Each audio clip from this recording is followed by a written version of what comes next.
I remember the sun that afternoon as if it were the calm before a storm, bright, warm and deceiving.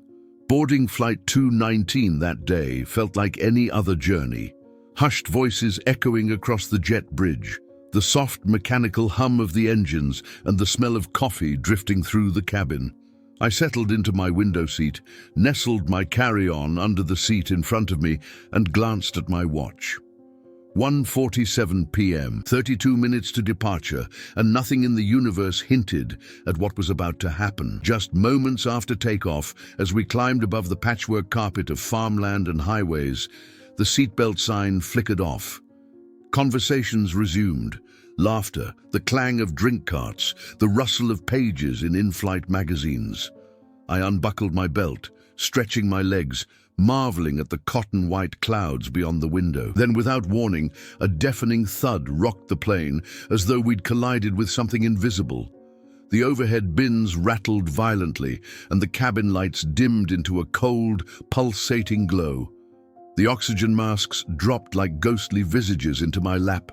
Passengers screamed, children whimpered. My heart pounded so fiercely I thought it might burst through my chest. I pulled the mask toward me, and in that moment the world narrowed to two things: air and fear. Air rushed into my lungs. Fear clutched at my throat. "Remain calm," the pilot's voice crackled over the intercom, tinny and distant.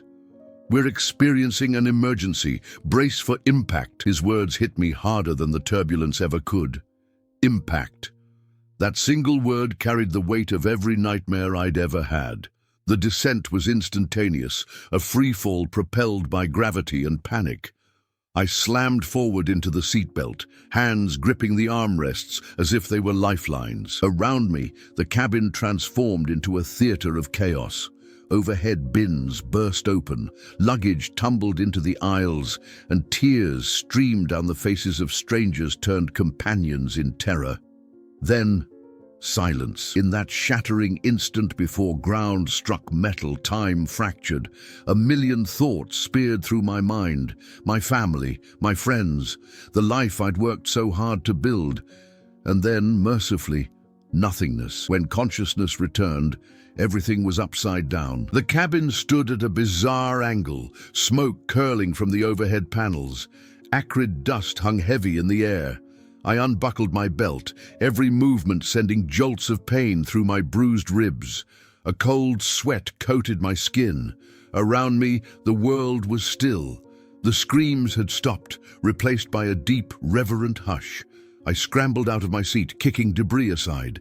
Dim emergency lights guided me toward the aisle, now warped and scorched. My fingertips brushed against the shoulder of a man slumped beside me, barely conscious, blood trickling from his forehead. I pressed 2 fingers against the wound. It felt sticky, warm. He blinked once, then closed his eyes again. The flight attendants, heroes I'd once taken for granted, were already in motion. One crawled past me, shouting soft reassurances as she helped a young woman whose dress was torn and eyes wide with shock. The other slid across the aisle on her knees, pulling victims toward the row of emergency exits that now lay just within reach. "Help them," she gasped, her voice trembling. "We're running out of time." And yet, in that ruined landscape, a single shaft of light broke through the clouds, an almost heavenly beam that illuminated the wreckage, as if the sky itself bore witness to what had just transpired. I crawled toward the exit, adrenaline sharpening every sense. The cold metal of the doorframe bit into my palms as I felt for the handle, vision blurred by tears and smoke. Finally, with a wrenching tug, the door swung outward. The wind hit me like a wall, carrying the distant roar of rescue vehicles growing closer by the second. I hauled myself out into the field, collapsing onto damp grass. Around me, survivors gathered, each of us connected by invisible threads of shock and relief. None of us spoke. Words were useless. We simply breathed, shaky, triumphant breaths that proved we were still alive. At home again, but not the same. The world moved on. Headlines gave way to news stories, flights resumed, and the airlines polished their fleet for the next journey. But for those of us who escaped that day, the aftermath was a different kind of crash. one that no one warns you about. In the hospital, every beep of the monitor reminded me that I was alive, yet profoundly broken. Nurses and doctors treated my burns and bruises, stitched my wounds, and strapped me to machines that regulated my breathing. Family members hovered at my bedside, eyes red-rimmed, smiling through tears of gratitude. And all the while, I felt a chasm forming inside me, an emptiness that no medical treatment could fill. Insurance adjusters arrived like vultures, dotted with clipboards and polite smiles. They asked for statements, receipts, proof of loss. "What are your damages?" they'd say. "Medical bills, lost wages, emotional distress. Itemize everything." I scribbled down numbers on flimsy forms, my pen trembling. They offered a settlement, an amount that felt like coins tossed into an ocean of pain. Counselors came next, bearing clipboards and practiced empathy. They asked me to describe the crash in vivid detail, to relive the terror on demand.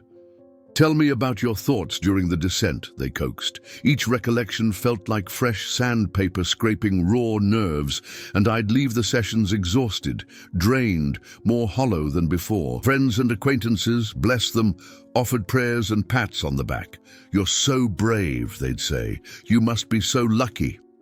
But I felt neither brave nor lucky. I felt invisible, as if the real struggle began only after the plane came to rest. Waking in a hospital bed is nothing like waking at home. There was no soft sunlight filtering through curtains, no familiar creak of floorboards underfoot, just the harsh glare of fluorescent lights and the steady beep of machines measuring every shallow breath. My head throbbed with pain and confusion. My body felt foreign, swathed in bandages and pinned by IV lines. A nurse hovered at the foot of my bed, adjusting my morphine drip with automatic efficiency. "Good morning," she said, her voice clipped, but not unkind. "You're stable. We're going to remove your chest tube today." Psychiatrists asked me standardized questions about my mood. "On a scale of 1 to 10, how anxious do you feel today?" I answered mechanically, aware that nothing they measured could capture the chaos swirling inside my mind. The media called. A reporter from a local TV station stood awkwardly in the doorway one afternoon, camera crew in tow. She introduced herself and asked if I wanted to share my story for the evening news. A chance to tell the world I survived, to be a symbol of hope. I watched their cameras roll, felt the weight of the lens pressing into my chest. I managed a weak smile. "Yes," I said, my voice raspy. "If it helps." They didn't mention the toll it took to relive the crash on national television, answering the same questions over and over, as if my pain could be distilled into a soundbite. When the cameras left, reality rushed back in. The hospital bill arrived like a verdict against me. Thousands of dollars for emergency surgery, x-rays, medications, overnight stays. Insurance covered most of it, technically, but left me with co-pays, deductibles, and the hidden costs no one talks about. Transportation to follow-up appointments, time off work, the therapist's monthly fee. My credit card statement blinked at me with a cruel smile. Balance due, $3,492. I called the airline's claims department next. A polite voice on the other end asked me to itemize every expense related to the crash. Medical equipment, loss of income, emotional distress. I compiled spreadsheets, gathered receipts, filled out forms, scanned documents, and mailed them in. Weeks passed before I received a letter offering a settlement far below my expectations, an amount that scarcely covered the deductible on my hospital bill. "Accept," the letter stated, "or pursue further legal action." Legal action meant hiring an attorney, paying retainer fees, enduring depositions, where I'd have to sit in a cold room and recount the crash in exhaustive detail. And for what? Even if I won, the money would come years later, after interest, after appeals, after more suffering. So I accepted. Returning home brought its own string of disappointments. My apartment, once a sanctuary, felt alien and empty. Family and friends visited at first, bringing casseroles and flowers, wide-eyed with relief. But life moved on. They went back to work, to school, to soccer practice. Invitations dwindled until they stopped altogether. Phone calls were replaced by texts, thinking of you, that required no time or energy to send. I found myself isolated, trapped in memories I could not escape. Nightmares of smoke and screaming dragged me from sleep. By day, every siren passing my window jolted me upright, heart pounding. I started carrying an emergency kit everywhere. Bottled water, bandages, a small inhaler for panic attacks. I practiced breathing exercises in public restrooms, tears streaking down my face as I tried to calm the relentless tide of fear. Work was the cruelest adjustment of all. My company welcomed me back with praise, but also with a stack of backlog emails, new projects, and a mandate to get back into the swing of things. I attended meetings with a portfolio of scars hidden beneath tailored blouses, capable of calculating spreadsheets with one hand and massaging my temple with the other. When deadlines loomed, I felt a pang of guilt for every minute I had spent away healing. Yet inside, I was breaking apart. The crash had left me with more than physical scars. It had stolen my sense of safety, my faith in ordinary routines. I tried to research support groups, but found most were focused on those who had lost loved ones, not survivors dealing with the logistics of survival itself. No one talked about hospital room bartering for extra blankets, insurance adjusters' dismissive questions, or the loneliness of legging through physical therapy. One evening, I sat in my darkened living room, guitar in hand, a hobby I once loved. I strummed a few chords, voices of memory echoing in my mind. The pilot's calm intercom, a stranger's final scream, the emergency slide's hiss. My fingers faltered, tears welling in my eyes. I realized that surviving the crash was only the beginning. The real struggle, the one that eroded my confidence and stitched doubt into my soul, was just starting. And so I made a decision. I would tell my truth. Not the glossy headlines about heroism and miracles, but the messy, unspoken aftermath that no one wants to hear. The endless paperwork, the nightmares, the isolation. Because if survival is a journey, then I owed it to myself, and maybe to others, to chart every mile. I never imagined that surviving a plane crash would make me an expert in insurance policies. Yet here I was, hunched over my kitchen table, a fortress of paperwork spread before me like a battlefield. The overhead light cast harsh shadows across spreadsheets, benefit summaries, and claim forms, each document a reminder of how thoroughly my life had been upended. It began innocently enough, a phone call from the airline's insurance partner inviting me to discuss my lost wages claim. The representative, a man with a calm, rehearsed tone, explained that I was eligible for partial wage replacement for up to 12 weeks. "We'll need your pay stubs for the 6 months prior to the crash," he said, "and a letter from your employer confirming your absence dates." The very phrase felt clinical and dismissive, as though my fear, my nightmares, my sleepless nights were nothing more than an abstract line item. I scrawled a paragraph detailing my anxiety attacks, night sweats, trembling hands, the way my stomach churned at the sound of an airplane overhead. I attached a note from my therapist describing my diagnosis: acute stress disorder, evolving into post-traumatic stress disorder. Days turned into weeks, with no response. Each morning I checked my inbox, hope fluttering in my chest, only to be met with silence or the same generic status updates. Meanwhile, my bank account dwindled. I couldn't return to full-time work. My doctor had prescribed a gradual re-entry, which meant fewer hours and less pay. Rent was due, utilities piled up. I dreaded opening the mailbox. One afternoon, a thick envelope arrived, stamped, "Legal action advised." My heart raced as I tore it open. The insurer was invoking the offset clause, claiming that my workers' compensation benefits should reduce their liability. "Your claim will be paid only after all other benefits are exhausted," it read. I felt the blood drain from my face. Other benefits? I hadn't applied for workers' comp. My injury wasn't work-related. I was on a commercial flight. Panic set in. I dialed the airline's customer service line, but the wait time was interminable. When I finally spoke to a human being, they transferred me to the claims department, then to investigations, then back to customer service. In every queue, I listened to the same bland music and disembodied voice saying, "Your call is important to us. Please hold." That evening, I Googled plane crash survivor insurance lawyer and compiled a list of 3 firms specializing in aviation litigation. The initial consultations were sobering: retainer fees, contingency rates, deposit requirements.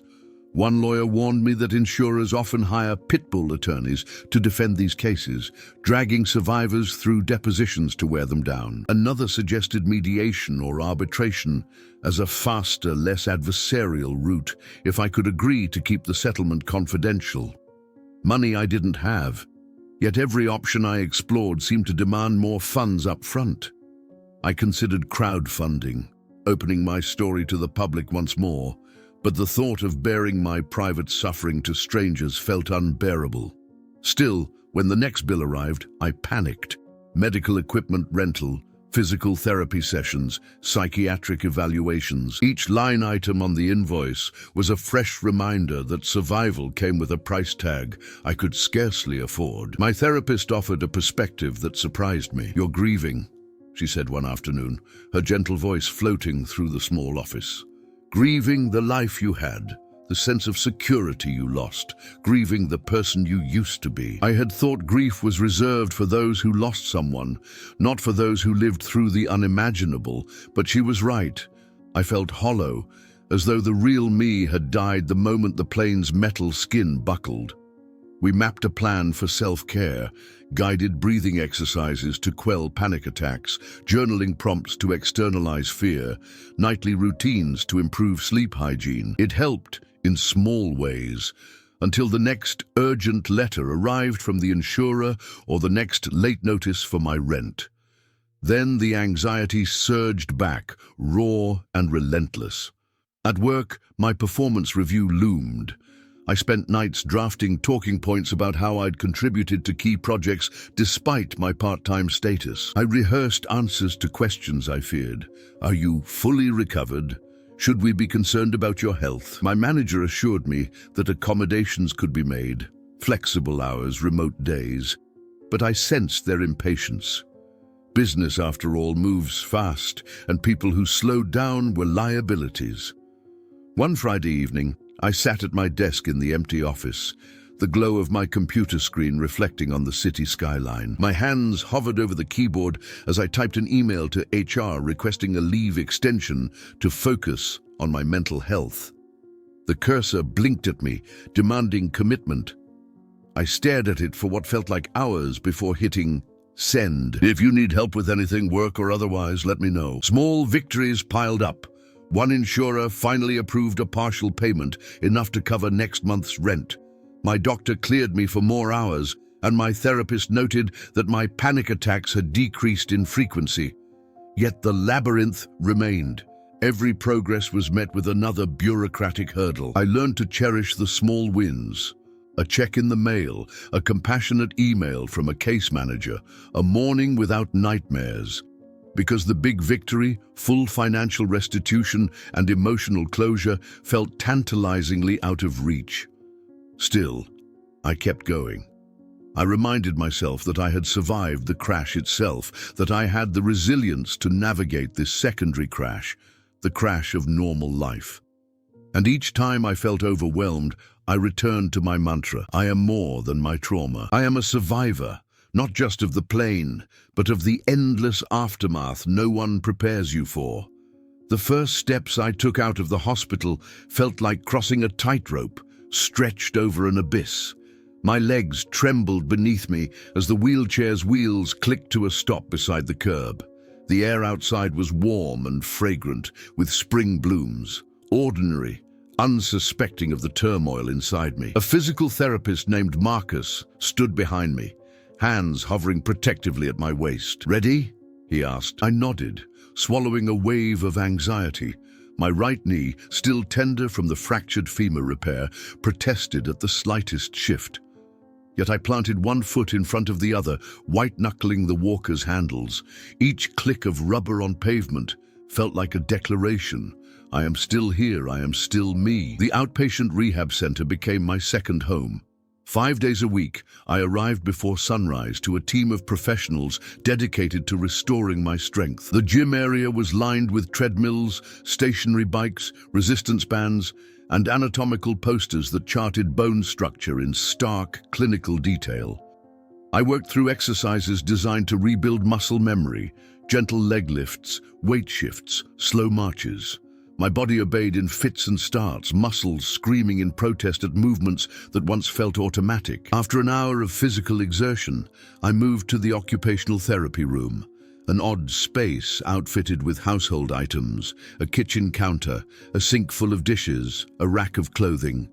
Here, I practiced real-life tasks, buttoning a shirt over swollen fingers, pouring water into a cup without spilling, opening a jar of pickles that clung to its lid as stubbornly as my own fears. The therapists timed each activity, noting progress or regression with clinical precision on digital tablets. Outside the therapy rooms, I wore a different mask. Co-workers, friends, and family congratulated me on each milestone. "Nice work on walking without crutches," they'd cheer. But I recoiled from their praise, as though acknowledgements were magnifying glasses revealing my fragility. I longed for invisibility, for people to accept me without fanfare. Yet every step, every effort was documented and celebrated, thrusting me back into a spotlight I never wanted. At home, I spent hours learning to live with my new limitations. The shower, once a daily ritual, became a calculated ordeal. I fitted a plastic chair in the tub, installed a handheld shower head, laid down non-slip pads. I moved slowly, mindful of wet surfaces and weak joints. Dressing myself took patience I'd never known, one arm then the other, each motion deliberate. Once, I toppled to the floor trying to reach a sock beneath the bed. I lay there, chest heaving, until my cell phone buzzed on the nightstand. It was my sister checking in. "Rough day?" her text read. "Yes," I typed back. "I'll come over," she replied. She did. She found me sitting in pajamas, tears tracing narrow paths down my cheeks. Without a word, she helped me off the floor and into the chair. She brought chicken soup and a stack of magazines, simple comforts that felt revolutionary. Her presence reminded me that I was not alone, that dependency could be tender and reciprocal, not just a sign of weakness. Parallel to physical recovery ran the machinery of emotional healing. PTSD arrived without warning. Flashbacks of the crash that sent me stumbling to the bathroom in the middle of the night. Sudden panic when the overhead fan whirred in my apartment. Nightmares of metal twisting like taffy. I attended a weekly support group for trauma survivors. The group met in a brightly lit community center, round tables draped in pastel tablecloths. We introduced ourselves by first name, no titles, so that our pain could be shared on equal ground. I listened as others recounted their tragedies. A car accident victim whose spinal injuries left him wheelchair-bound. A burn survivor whose face bore scars deeper than her memories. A veteran haunted by explosions. When it was my turn, I spoke haltingly about the crash, how the wing tore apart, the clamor of alarms, the bone-jarring impact. I expected pity or judgment, but instead felt a ripple of compassionate acknowledgement. We were warriors in different battles, each bearing wounds unseen by most of the world. Despite the camaraderie, recovery refused to follow a straight line. Progressing beyond the walker to a cane felt triumphant until I slipped on a patch of ice and plunged to the ground. The crack of my hip against concrete jolted me back to the crash. I lay there, vulnerable and panicked, until a passerby called 911. I spent 3 more days in the emergency department, testing once again the resilience of my patched-up frame. I began journaling as a way to process the setbacks. Each morning, I wrote pages of raw, unedited thoughts. The frustration of pain, the anger at my body's betrayal, the terror of returning to full mobility. Over time, patterns emerged. I noticed that setbacks told a story of healing. Each fall, each tear, each meltdown in the kitchen was part of a narrative of survival.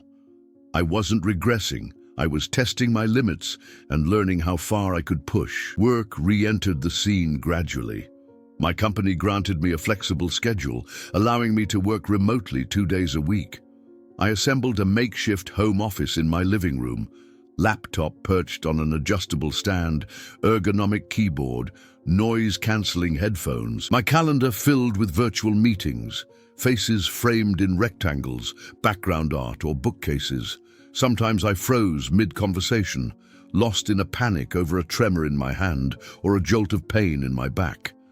I learned to mute my mic, close my eyes, and breathe through the crisis, then rejoin the discussion with a practiced, "Sorry, technical glitch." The seatbelt sign stayed illuminated the entire time, as if the captain knew my history.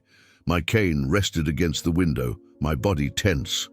When the plane landed smoothly, applause erupted, a ritual I once found annoying, now deeply affecting. I gripped the armrests until the cheers subsided, tears of relief pooling in my eyes. At home, I mounted a small plaque above my desk engraved with the words, "Strength is not the absence of fear, but the triumph over it." It wasn't a quote from a famous figure, just something I'd scribbled in my journal one sleepless night. Each morning, I read it aloud before logging in for work, a declaration that survival extended beyond the crash itself. Yet every day still carried the risk of a crisis, a medical scare, an insurance denial, a bad dream. I learned to greet each challenge with a question: what do I need right now? Sometimes the answer was rest, sometimes it was reaching out for help, sometimes it was embracing discomfort to push past a plateau. Recovery, I discovered, was not a destination, but a compass. It pointed toward hope even when the path twisted through uncertainty. And though I once believed my life had been irrevocably split in two, before and after the crash, I began to see continuity in my story. The same tenacity that had pushed me through the fuselage wreckage now guided me through the corridors of rehab, the alleys of bureaucracy, and the shadows of my mind. The real healing, I realized, wouldn't erase the accident. It would integrate it into who I had become. A survivor, yes, but also an advocate, a storyteller, and a testament to the unexpected grace that can arise from the darkest moments. In the months following my release from the hospital and the grueling months of rehab, I watched the airline's legal team prepare for battle as closely as I'd once watched the runway during my descent. Every subpoena, every deposition notice felt like a summons back into the wreckage I had tried so hard to leave behind. But this time, I refused to be a passive victim. I was determined to become an advocate, to force the system that had failed me to reckon with the human cost of its decisions. It began with a simple idea: share my story publicly, not as a plea for sympathy, but as a rallying cry for change. I drafted an op-ed for a major national newspaper recounting the crash from the inside. I described the roar of the engines as we climbed into clear sky, the snap of panic when the wings sheared apart, and the silent field where we landed, and then spent paragraphs detailing the aftermath: the ambulance transfer, the sterile hospital cubicles, the phone calls with adjusters, the denial letters, the crippling medical debt, and the nights spent paralyzed by fear. I worked with a close friend, now my editor, to refine my narrative. We added statistics about aviation safety and mental health care gaps for trauma survivors. We cited reports that patients with post-traumatic stress were half as likely to seek help if they feared financial ruin. When the op-ed was published, it went viral overnight, shared by survivors groups, trauma-informed therapists, and even journalists covering disability rights. Emails flooded my inbox.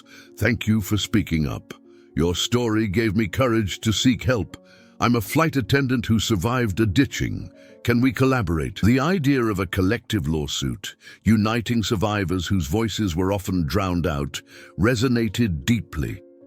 I agreed to meet with their legal team, a small circle of impassioned attorneys who had made their careers championing cases against corporate giants. In a conference room lined with credenzas of books and framed newspaper clippings, they laid out the plan: gather plaintiffs, document systemic failures, like inadequate emergency response training, flawed safety inspections, and restrictive insurance policies that treated survivors as liabilities. They would seek not only compensation for medical costs and lost wages, but also policy reforms, mandatory trauma counseling for survivors, caps on out-of-pocket expenses, and transparent reporting of airline maintenance records.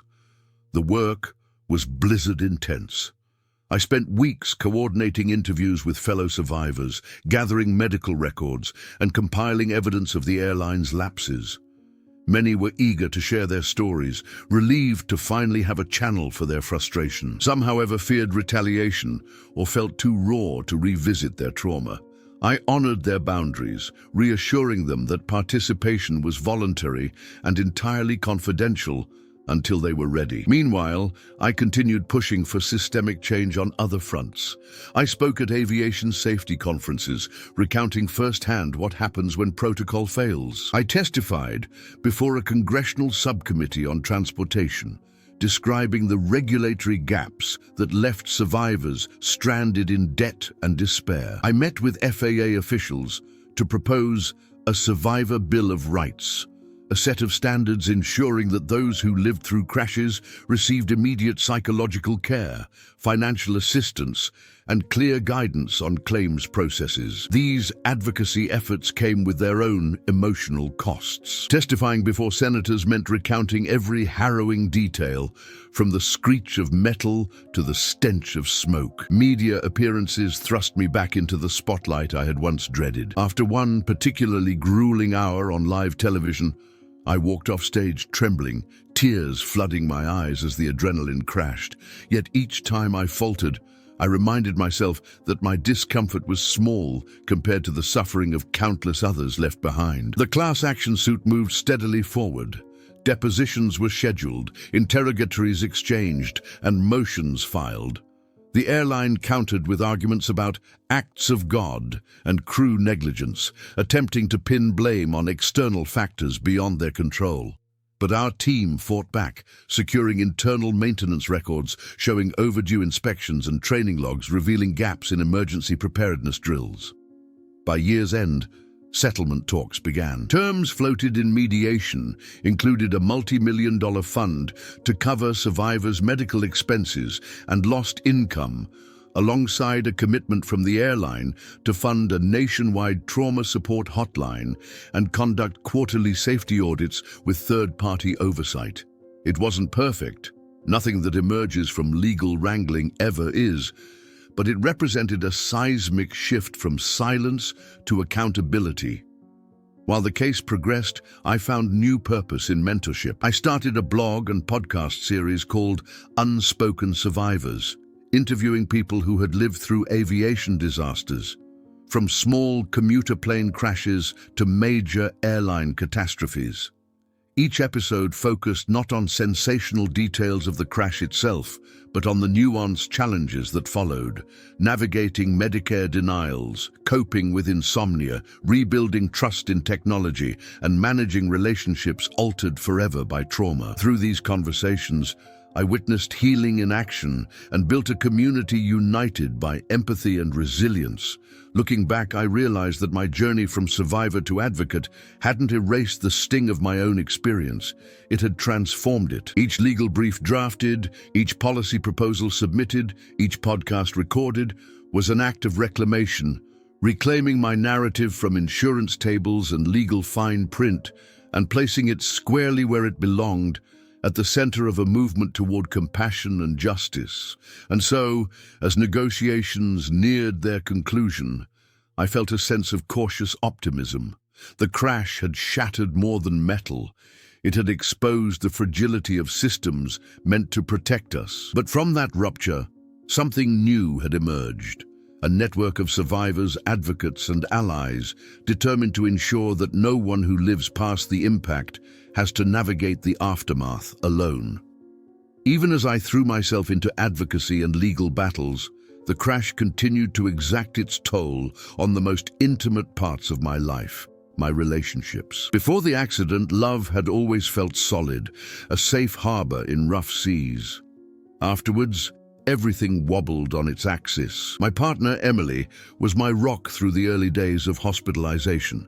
She held my hand through surgery prep, slept on the vinyl couch beside my room, and whispered promises that we'd get through it together. But once I was home, the dynamics shifted. I needed more emotional support than I knew how to ask for, and she didn't always know how to give it. The first sign of strain appeared in small ways. I'd wake in the night, drenched in sweat from a nightmare, and reach for her, only to find the pillow cold. She'd retreated into her own dreams, exhaustion from weeks of worrying catching up to her. I began to tiptoe around her, afraid my panic attacks would wake her and leave me alone in my terror. When I tried to explain, through tears or in fogged conversations, she would nod sympathetically, but then change the subject. What about dinner tomorrow? Did you remember to call the insurance adjuster? Her mind moved to logistics, to tasks that needed doing. Mine was stuck on emotional rawness, on a fear I couldn't name. I felt guilty. She had sacrificed so much, time off work, late nights in waiting rooms, her own mental energy spent comforting me. How could I ask for more? And yet I needed more, simple gestures of reassurance. And I'm here in the middle of the night. A hug that didn't feel measured or tired. Our intimacy unraveled next. Physical closeness, once a source of comfort, became fraught. My body still carried scars, both visible and hidden, more sensitive to touch than before. I flinched at sudden movements, cringed at the weight of her arm around my shoulder. She took the distance personally. "Do you not trust me anymore?" she'd whisper, hurt flickering in her eyes. I tried to explain that it wasn't about her, but about my own shattered sense of safety. That touch could break me again. That contact on skin felt like the prelude to another trauma. She listened, head bowed, but the rift between you and me only widened. Outside our home, friends and family grew awkward around us.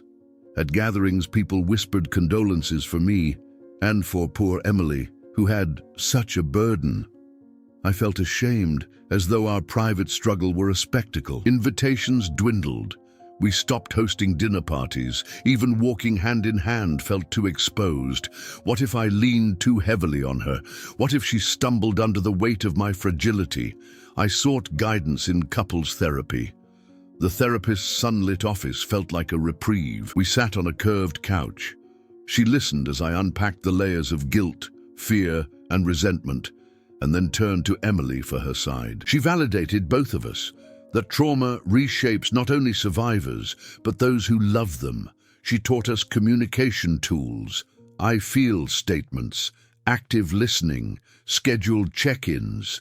She encouraged Emily to ask questions without judgment, and me to express needs without apology. Progress trickled in. We learned to carve out buffers. Emily would gently knock before entering our bedroom at night, giving me a moment to steel myself. I started leaving her little anchor notes in unexpected places, a post-it on her bathroom mirror reading, "You mean the world to me," or a text midday, "Thank you for everything." These small gestures weren't magic pills, but they reminded us both that beneath the hurts, love still existed. Still, not all fractures mended. Some arguments felt deeper than before. A disagreement about household chores could erupt into a fight about my inability to move on. I'd retreat, tear-stained, shutting down communication. She'd feel rejected and wonder if she'd ever get her partner back. One afternoon, after a particularly brutal fight, I packed a bag and left our apartment, heading to a nearby park. I sat on a bench overlooking the lake, the water glittering in the summer sun. I wept, not just for my own pain, but for the love that felt as wounded as my body. A woman walking her dog stopped beside me. "A lot on your mind?" she asked softly. I managed a nod. She didn't pry, she simply sat a respectful distance away. After a while, she patted my shoulder and moved on. That moment, stranger's compassion without expectation, stirred something in me. I realized that if I hoped Emily to bear my pain, I also needed to bear hers. I resolved to show up, even when it was hard, even when I felt unworthy of her care. I went home that evening and found Emily in the kitchen, chopping vegetables. She looked up, her face a mixture of hope and hesitation. I crossed the room and took her hand. "I'm sorry," I said, "for pushing you away.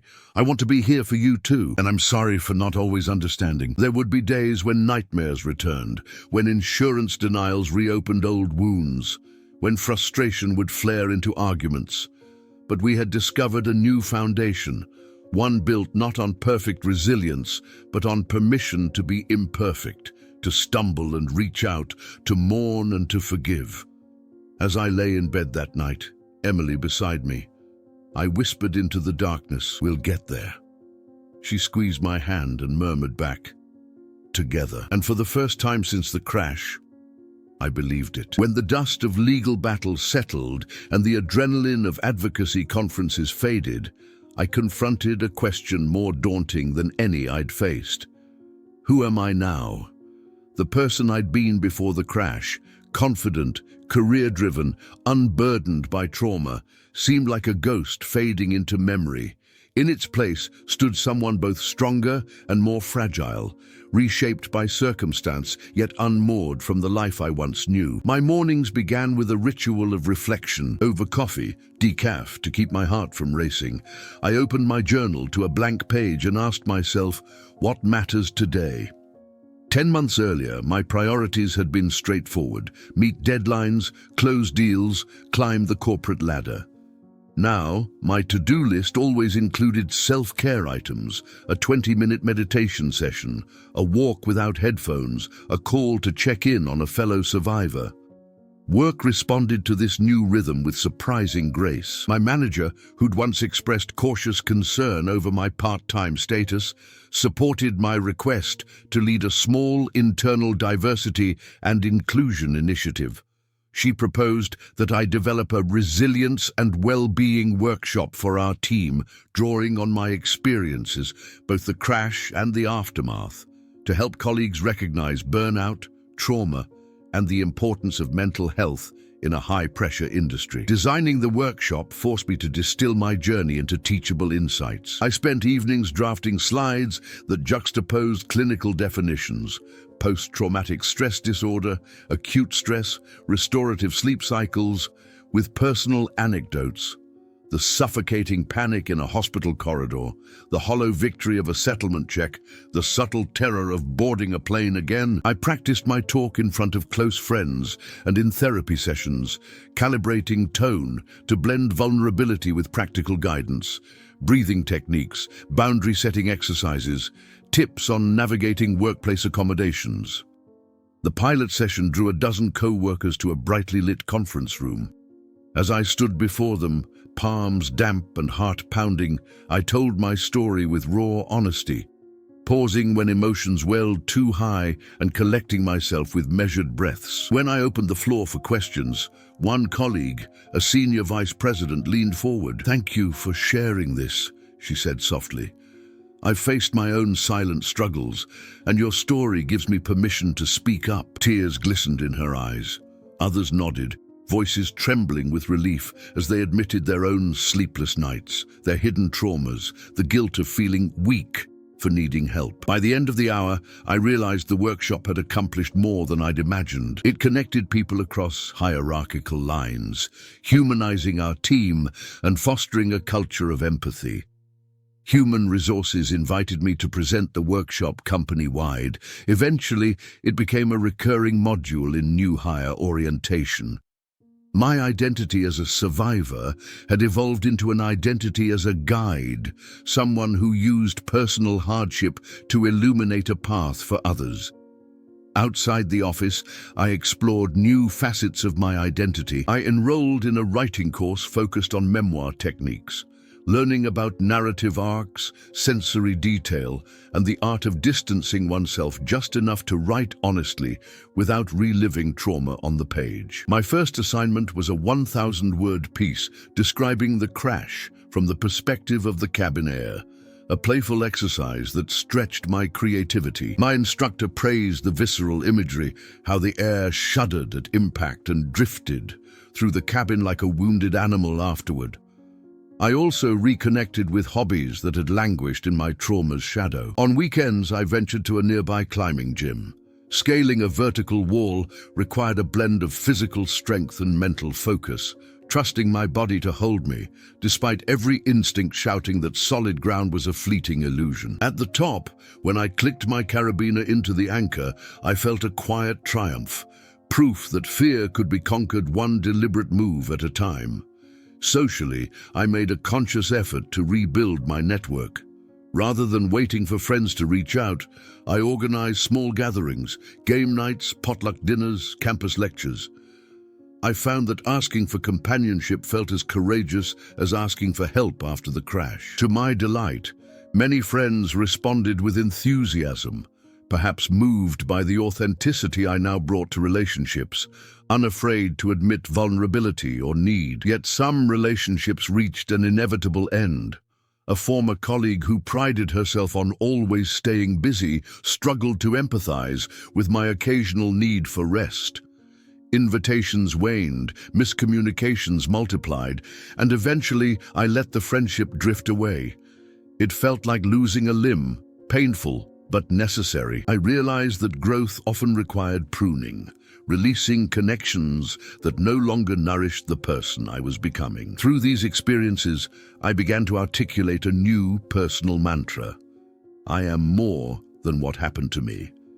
The crash was undoubtedly a defining moment, but it did not, and would not, define my entire existence. I was also an advocate, a facilitator of healing, an aspiring writer, an amateur climber, a companion to friends and family. My identity was a tapestry woven from all these threads, each colored by experience, yet integral to a cohesive whole.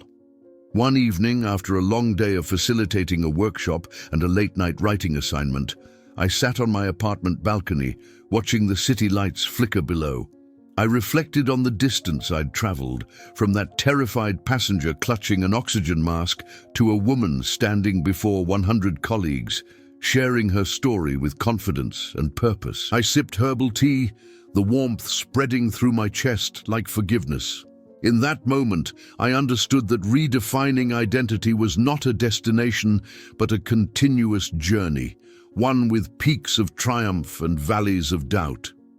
And as long as I kept choosing authenticity over armor, connection over isolation, growth over stagnation, I would continue to evolve. The night the flashbacks returned, I woke, drenched in sweat, my heart hammering against my ribs as though trying to escape my chest. It was 3 months after our first anniversary, a date that had once been a celebration of love, now tainted by the memory of metal twisting in midair. I sat upright in bed, gasping for breath, vision blurred by tears.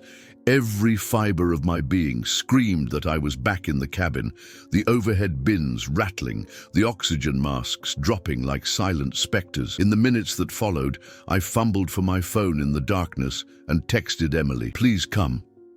Her reply was immediate. She slipped into bed beside me, wrapping her arms around my trembling body, murmuring, "You're safe, you're here." When dawn's light finally crept between the curtains, I closed my eyes and whispered, "I thought I was done with this." I often felt unprepared when a seemingly innocuous stimulus, a creaking floorboard, the drone of a passing motorcycle, even the sight of a cloud shaped like fuselage debris, tripped the trap door of memory. One afternoon at the grocery store, I reached for a box of cereal when the speaker overhead crackled to life with an unintelligible announcement. The distortion sounded eerily like the pilot's intercom during descent. That's when I learned to reach out, to call a friend, schedule a therapy session, or simply close my eyes and whisper, "I'm here now. This is just a memory." Over time, those whispered truths grew louder, pushing back the echoes of panic until they no longer dominated my inner world. I also continued volunteering for the national hotline our class action settlement had funded. Late-night shifts often meant listening to survivors describing fresh traumas: a commuter train derailment, a coach bus rollover, a small plane forced to land on a golf course. Each caller's story reverberated with familiar notes: shock, confusion, fear. I offered empathy, guided grounding techniques, and referred them to local resources. In helping others navigate their flashbacks, I reinforced my own breakthroughs, proof that healing, like trauma, passes through many hands. The flashbacks, I realized, were not my enemy. They were reminders that my past had shaped me, but did not imprison me. Each time I faced one, community center yoga, peer group art, hotline support, I reclaimed a piece of my present. I learned that resilience wasn't about avoiding pain, but moving through it with courage, support, and self-compassion. By the end of Chapter 8, I stood on firmer ground, still bearing scars, still mindful of triggers, but no longer defined by them. I'd cultivated a toolkit brimming with practices, people, and perspectives that illuminated my path forward, proof that even the darkest shadows can be pierced by intentional light. Months had passed since I'd first stepped onto a plane after the crash, knees wobbling and heart ricocheting. Since then, I'd completed dozens of flights, business trips, visits to friends, even a short tourist jaunt to a coastal town. Yet each time I buckled my seatbelt, knuckles whitening, my pulse skyrocketed. The act of flying had become both a testament to my resilience and a battleground for my lingering fears. The invitation came from my former college roommate, Mark, a weekend wedding on a mountaintop resort 5 hours away by air. He'd insisted I be there. I wouldn't imagine walking down the aisle without you. I said yes before my mind could protest, then spent the days leading up to departure building a ritual to steel myself. First, I mapped out the logistics with militant precision. I chose an aisle seat near the front, closer to the door in case I needed to exit quickly, and reserved space on either side so no one would recline into my elbow. I timed my itinerary so I could arrive at the airport early, avoiding rushing crowds that might spike my anxiety. I downloaded grounding music playlists and meditation tracks labeled Sky Soothers and printed out small index cards with in-flight coping exercises. Count 5 cabin lights, name 3 row neighbors' shoe colors, breathe 4 to 4, 6. In my carry-on, I packed a small comfort kit, a lavender-scented cloth to dab on my wrists, noise-cancelling earbuds, a stress ball shaped like a globe, and the resilience cards I'd developed in therapy. At security, my hands trembled so badly I nearly dropped my boarding pass. A TSA agent looked at me kindly and said, "Take your time, ma'am." I nodded, took a deep breath and reminded myself I had faced far worse. I was alive. I belonged here. Once on the plane, I slid into my aisle seat and buckled in. The familiar roar of the engines hitting thrust washed over me. I gripped the stress ball, feeling its smooth rubber under my fingers, and began my breathing exercise. Inhale to a count of 4, hold for 4, exhale for 6. With each cycle, the tightness in my chest loosened. As the plane pushed back from the gate, my mind wandered back to that field where the fuselage left its scars. But this time, I reframed the memory, not as a warning of doom, but as a testament to what my body and spirit could endure. I closed my eyes and whispered, "I survived once. I can do this." The takeoff roll was always the worst.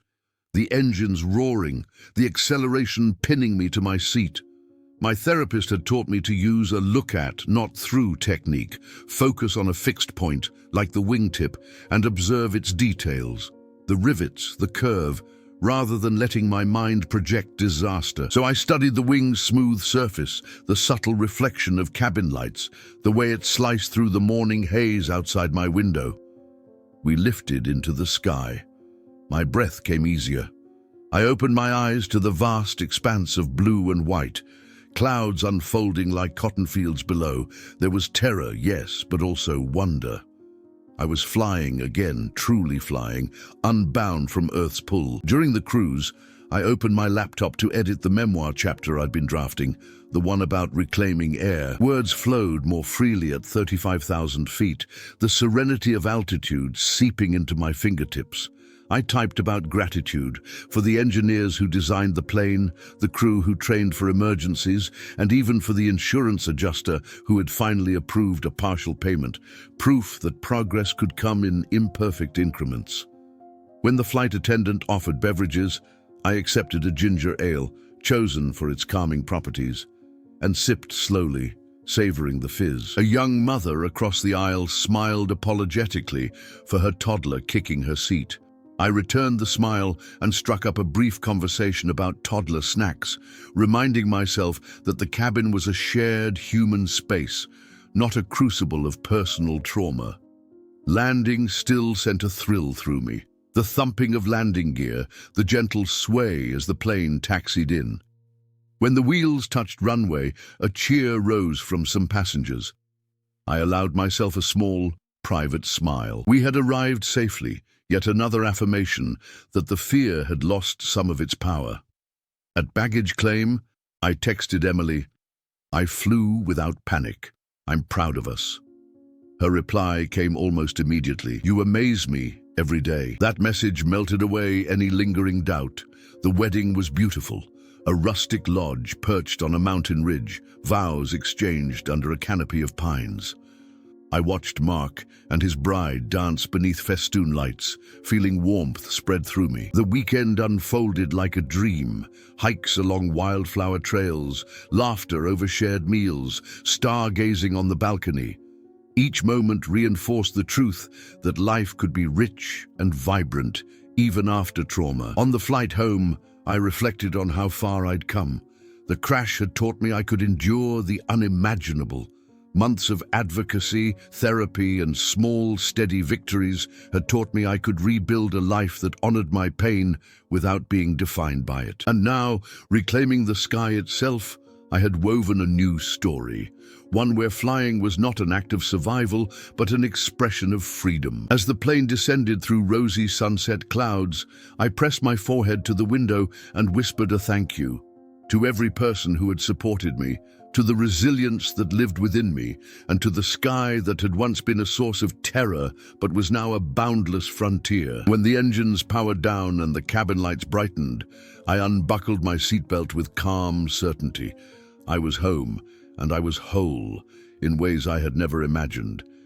In the aftermath of the crash, I once believed that solitude was my only refuge, that no one could possibly understand the fractured landscape of my mind, and that sharing my experience would only reopen old wounds. Yet, as the months turned into years, I discovered that genuine healing often blooms in the fertile soil of community. Reaching out, listening, and offering support to others became as vital to my recovery as therapy or meditation. It started with a simple idea: hosting a monthly survivor meetup in the local library's conference room. I reserved the space under Resilience Circles, prepared a few snacks and bottled water, and posted flyers at the rehab center, the trauma clinic, and the cafe down the street where I once fled panic. My heart pounded in my chest as the first meeting approached. What if no one showed up?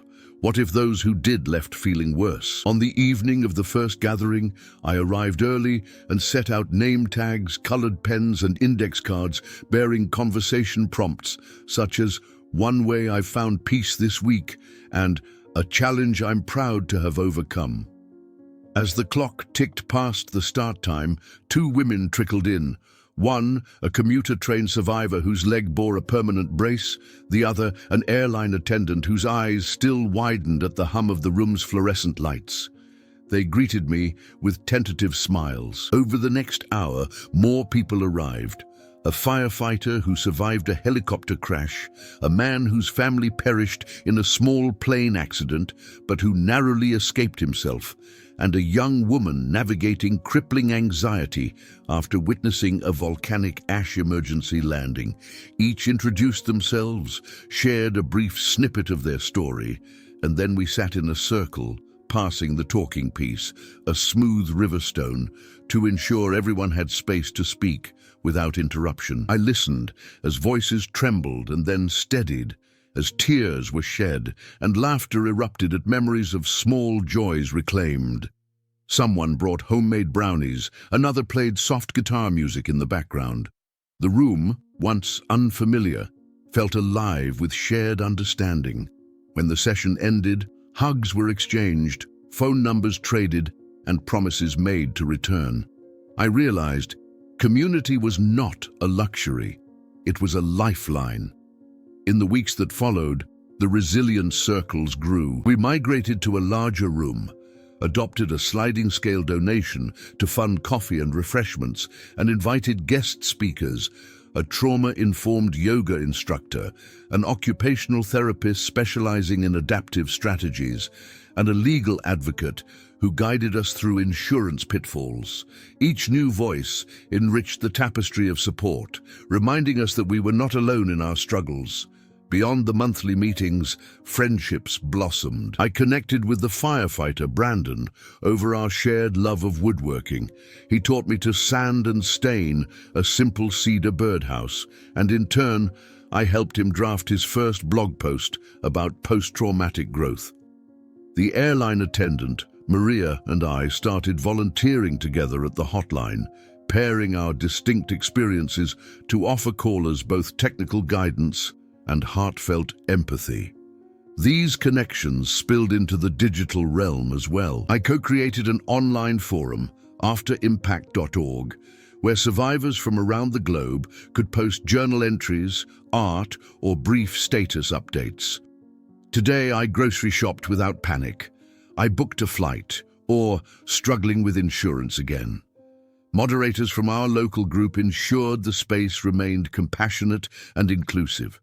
Within months, hundreds had joined, sharing resources, celebrating milestones, and holding space for one another's setbacks. Through building this community, I discovered that advocacy could extend beyond policy and legal battles. It could manifest in a directory of trauma specialists, in a shared spreadsheet of pro bono attorneys, in a calendar of mindfulness workshops. I collaborated with local nonprofits to secure funding for sliding scale counseling and lobbied community centers to offer trauma-informed fitness classes. Every initiative, no matter how small, felt like a brick in the foundation of collective resilience. Of course, community building was not without its challenges. Conflicts occasionally arose. Differences in coping styles, misunderstandings over unmet expectations, and the risk of secondary trauma when listening to others' pain. We instituted guidelines for self-care, optional reset breaks during meetings, a policy that no one was required to share more than they felt comfortable, and a rotation of facilitators to prevent burnout. These measures preserved the group's health and honored each member's boundaries.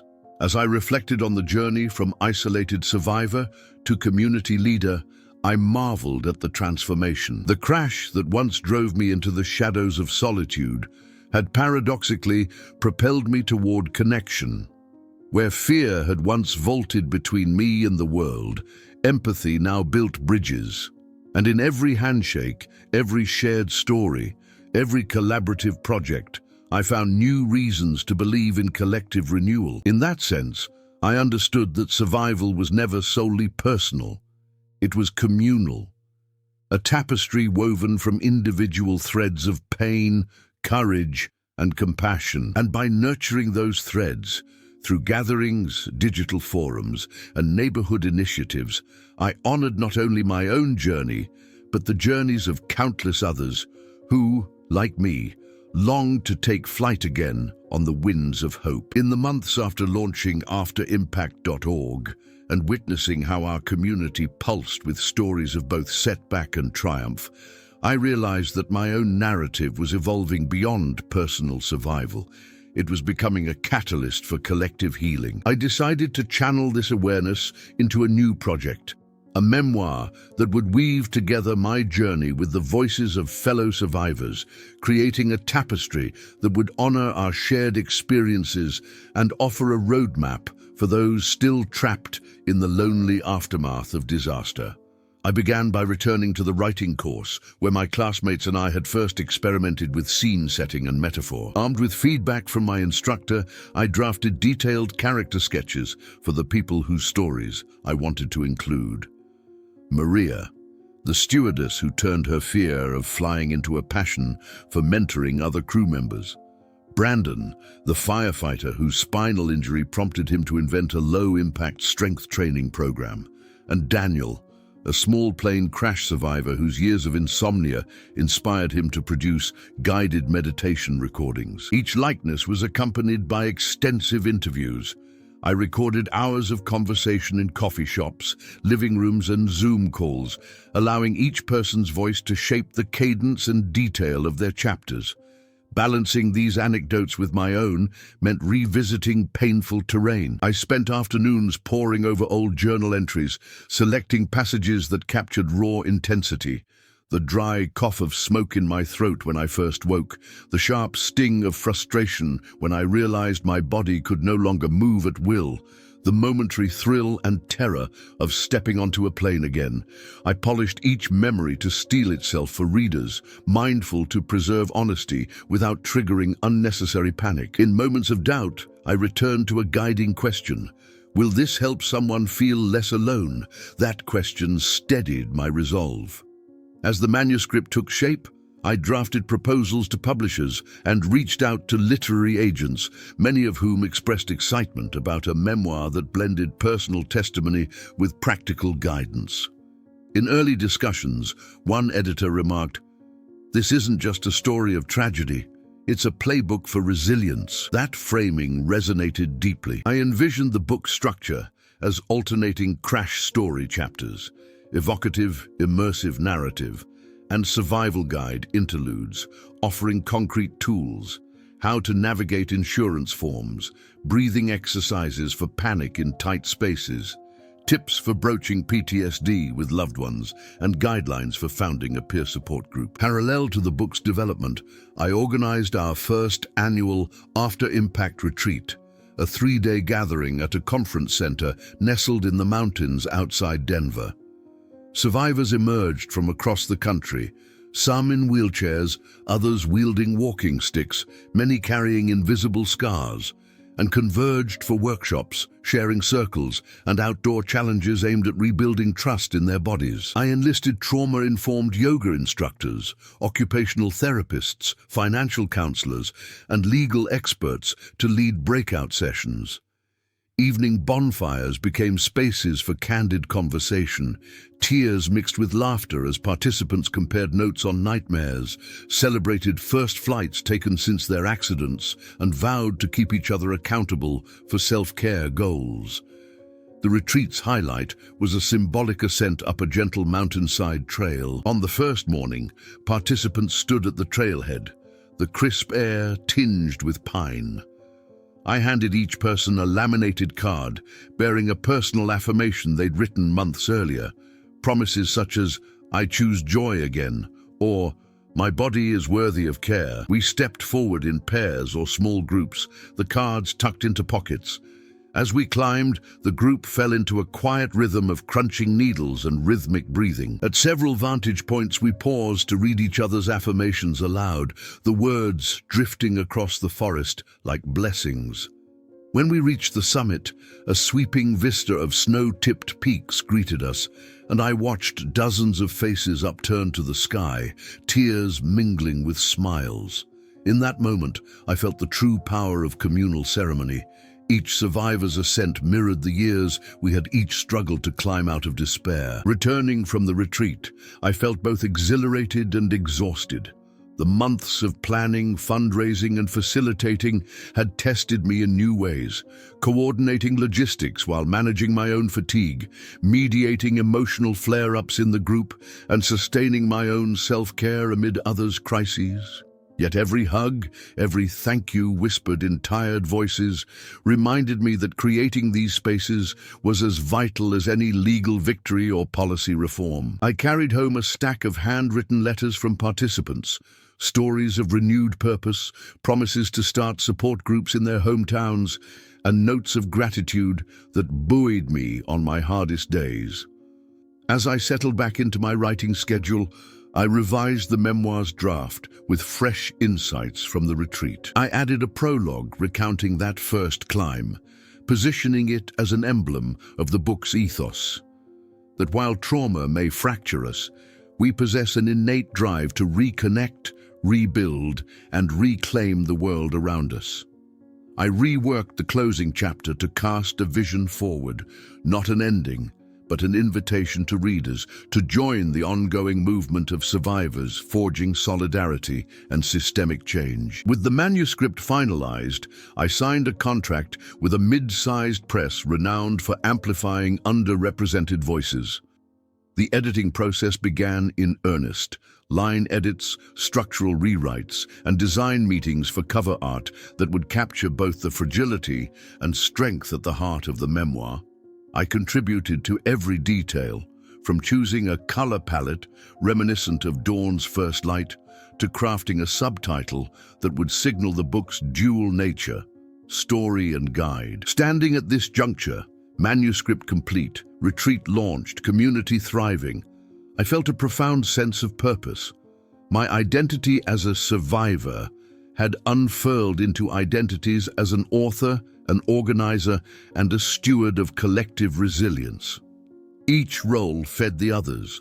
The retreat inspired new chapters in my book, the memoir lent gravity to my advocacy work, and the online forum connected me with voices that enriched every endeavor. Yet I knew that the real legacy would not lie in the pages bound in cloth or the summit photo filters, but in the ripples sent out into the world.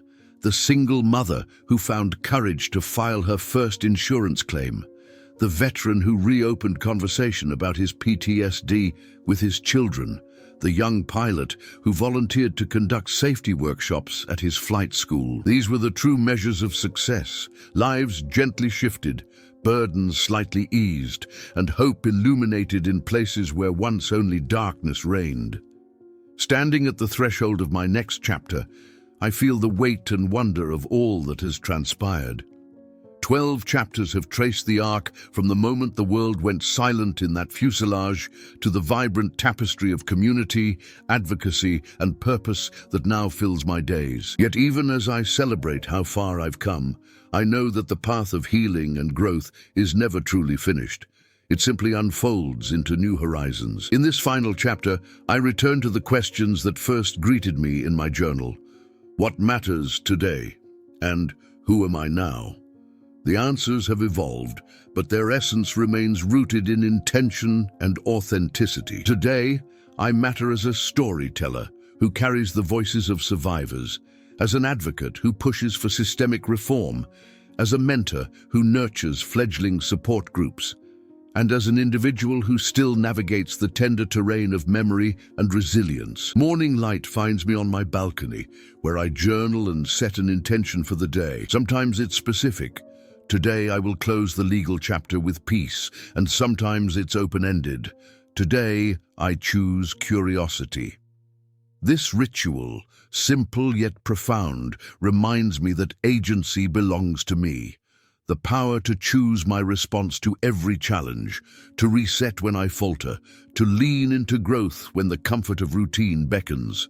Legacy has become a central theme of my work. The memoir I have written is not merely a chronicle of pain and triumph, but a living guide I hope readers will return to again and again.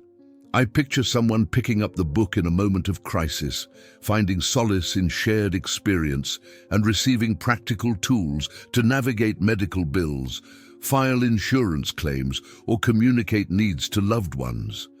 I imagine a clinician recommending it to a patient, a family member gifting it to someone emerging from a hospital room. In each scenario, the book extends a hand to pull another person out of isolation. Just as the memoir brings voices together on the page, my community initiatives continue to weave connections in real life. AfterImpact.org has grown into a resource hub, downloadable claim templates, a map of trauma-trained therapists, webinar archives, and a moderated forum where members can post updates, good days and bad days alike. This digital ecosystem hums with activity around the clock, offering support in every time zone and transcending geographic isolation. Twice a year, I host hybrid events, part in-person retreats, part virtual gatherings, so that survivors who cannot travel still feel the warmth of communal ceremony. We open these events with a collective grounding exercise, inviting participants to place a hand on their heart, close their eyes, and honor the courage it takes just to show up. Then we break into workshops on topics ranging from navigating tax implications of medical debt to trauma-informed writing prompts. Each session ends with a circle of gratitude, where attendees share one thing they appreciate in that moment, a practice that threads mindfulness through even the most technical discussions. On the advocacy front, my work with policymakers has gained momentum. The Survivor Bill of Rights I helped draft was introduced in 2 state legislatures, proposing mandatory notification of support resources for every passenger involved in a crash or emergency landing. I testified in committee hearings, drawing on the stories of dozens of survivors who faced labyrinthine claims processes and debilitating financial uncertainty. While full passage remains an uphill battle, the bill has already spurred airlines to revise their passenger care protocols, instituting automatic vouchers for temporary lodging, counseling, and legal aid referrals. My role as an educator also continues to expand. Corporate workshops that began with my own company have now been adapted for industries as diverse as healthcare, construction, and public safety, fields where trauma is part of the occupational landscape. These trainings equip teams with toolkits to recognize burnout, support colleagues through crisis, and build ecosystems of care rather than cultures of silence. In teaching others, I deepen my own understanding of resilience's manifold expressions. Yet amid all this activity, I guard space for vulnerability and rest. My personal life remains a canvas of growth and imperfection. Emily and I celebrate small milestones, an unhurried morning coffee, the completion of a home improvement project, a weekend hike without flashbacks. We continue couples therapy, not as a sign of crisis but as ongoing care, nurturing the fragile ecology of trust and intimacy that trauma can so easily perturb. Self-care has become a mosaic of practices. Yoga under skyline windows, watercolor painting of sunlit fields, early morning runs along a river path, and the occasional technology-free day to simply be in stillness. I've learned that rest is not idleness, and that creativity is as essential to resilience as any form of structured therapy. Looking forward, I dream of scaling our model of survivor-led support. I envision a network of after-impact chapters in major cities, each coordinated by trained volunteers and connected through regional summits. I see partnerships with universities to integrate trauma-informed modules into social work and psychology curricula.